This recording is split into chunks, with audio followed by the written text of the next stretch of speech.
dân si su đơn khổ dân si bình đi mà đi cứ đi đâu dân dân đi về hai đi ngủ dân si su đơn khổ dân si bình u đau si đi đừng nghĩ khai hoa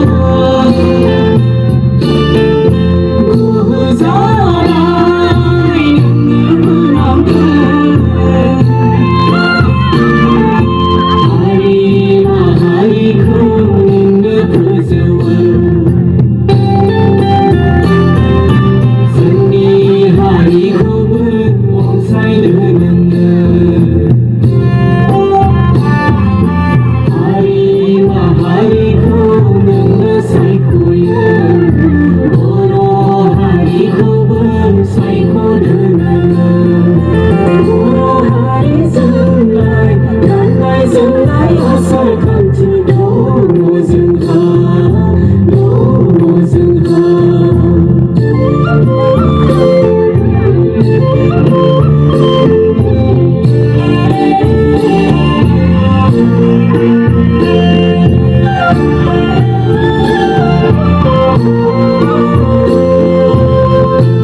Kızın götür kan kızın